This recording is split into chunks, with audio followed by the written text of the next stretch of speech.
Hey friends, I'm here to talk to you about the books that I read in the month of March. We're just going to forget that my TBR jar ever happened for the month of March because out of the 7 books, I think I read like 2. So let's just forget about that ever existed because I just had an ooh shiny month where I just kept getting library holds and I was like, ooh, this looks way better than what's on my TBR that I'm supposed to be reading. So yeah, just a lot of ooh shiny moments. Anyway, so let's talk about what I did read. The first book that I read in the month of March is Adrift in Currents, Clean and Clear. Always a mouthful to say these titles. This is part of the Wayward Children series, and this is set in like a water world. It was very unique. I really liked the world building.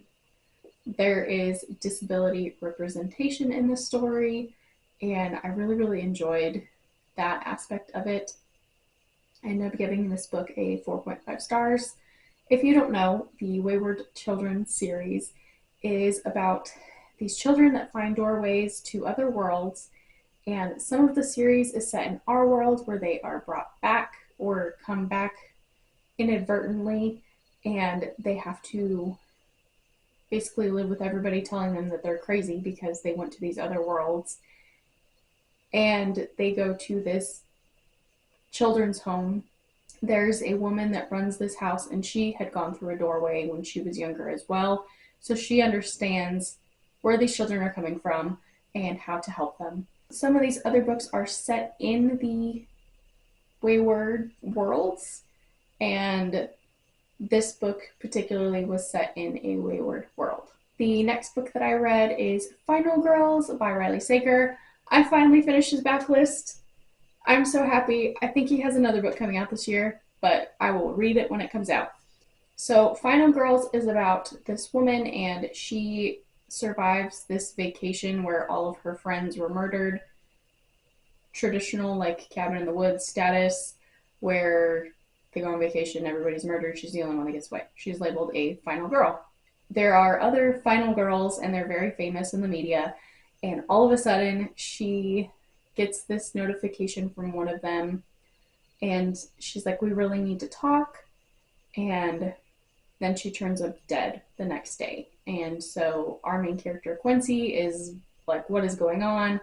And then the third final girl that is very famous in the media, who was thought to be like disappeared at this point because nobody's heard from her, shows up at Quincy's doorstep and tries to get in good with Quincy. Tension is really high. I really enjoyed this one. I think that this is not his favorite of mine, but I really did like this book. I did find myself like tense at moments, and I didn't know what was going to happen.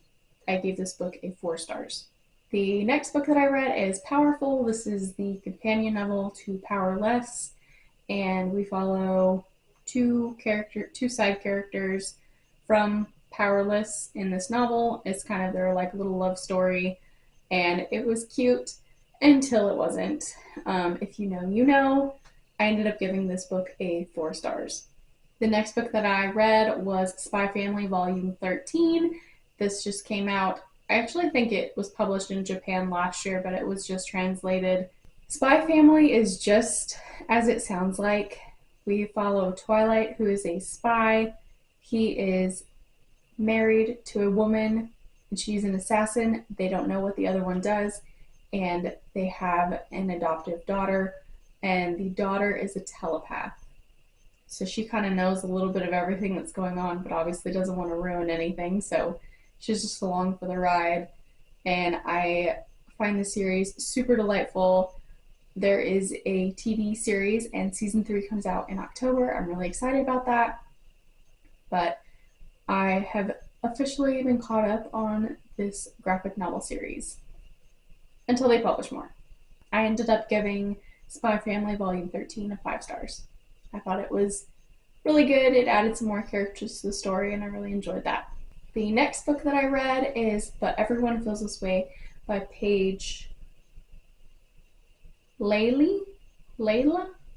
I don't know how to pronounce her last name, but this book was so interesting. I knew nothing about who Paige was. I know she's very big on social media and TikTok. She talks about autism and what autism is to her and how she's bringing awareness about autism to the public. I didn't know who she was. I just heard about this book and I wanted to read it. And it was so eye opening. She just talks about her journey with autism. It's a memoir, it's her memoir, it's her story about her having autism and what it was like growing up and how she literally cannot control what is happening in her body because her brain is wired different than a normal person's. It was super eye opening, and I felt like I learned a lot from her, and I ended up giving this book a 5 stars. Next, I read A Prayer for the Crown Shy by Becky Chambers. This is the second book in the Monk and Robot series, and the last book, as far as we know. She says that she might revisit this series, which I hope she does because, man, I really like these two characters. They're very sweet. You follow Dex, and Dex is a tea monk who has kind of lost their purpose, and so they go out into the wilderness and they end up meeting a robot. And robots and people have not interacted with each other for thousands of years. And so they're kind of learning a little bit about one another and what robots do and what people do.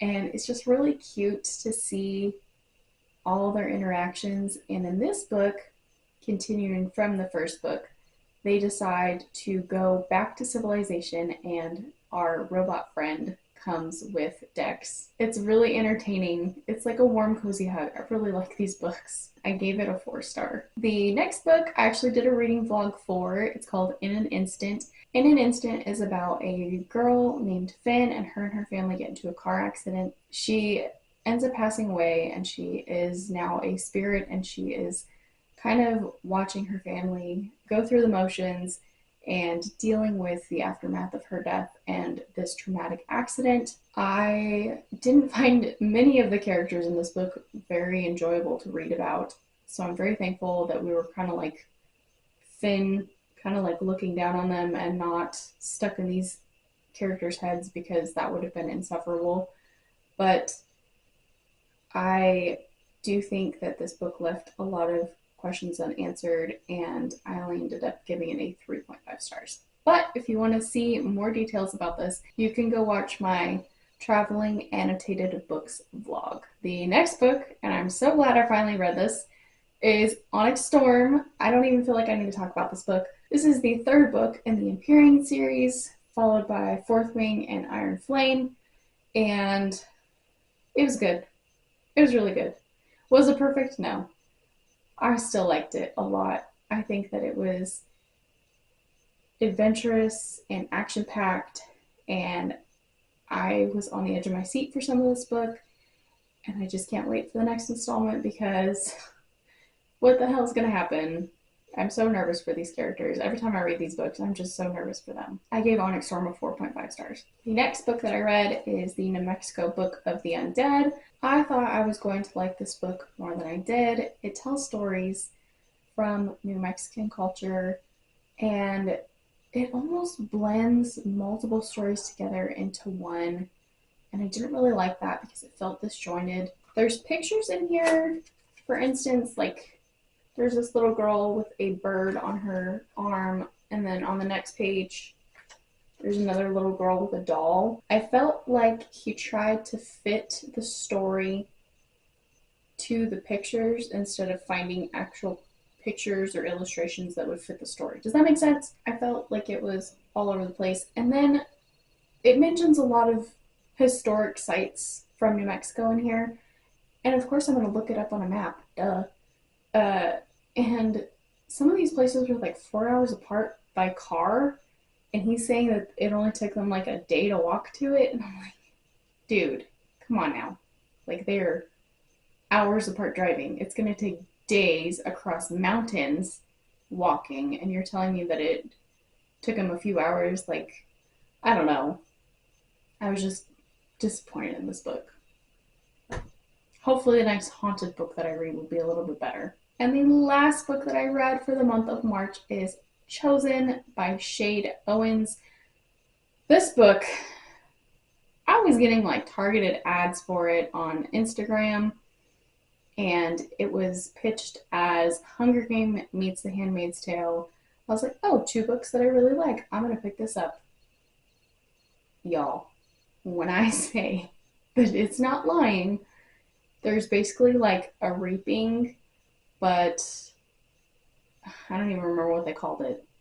But this woman gets chosen to go to the Capitol to be inseminated, and then it turns out that her dad is like a royal government person, and he's like, oh, you don't have to be inseminated if you don't want to.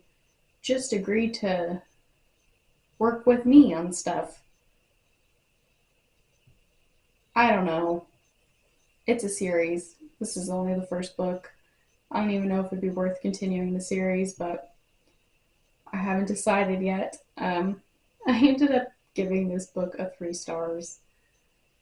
So with that being said, my statistics for the month of March, I read 2 physical books, 7 audiobooks, 1 ebook, a total of 2,702 pages, averaging a book every 3.8 days. I read about 87 pages per day, which is really low for me. I'm usually at least over 100. And an average rating of 4.0, which is great. That's a great average rating for the month. I read 7 female authors, 3 male authors, and 4 new to me authors. I read 1 middle grade, 3 YA, and 6 adult books. And then 7 fantasy, 1 thriller, 1 other, and 1 nonfiction. That's it. That's all she wrote. I wish that I had read more for my TBR jar prompts, but there's always next month. Thank you guys so much for watching, and happy reading. Hands up in the air, air, air, air. Oh, hot damn, this is my jam. Keep me potting until the AM. Take my hair down. Kind of look a little bit cuter. Gotta pull up my Goodreads so I know what the heck I'm talking about here. And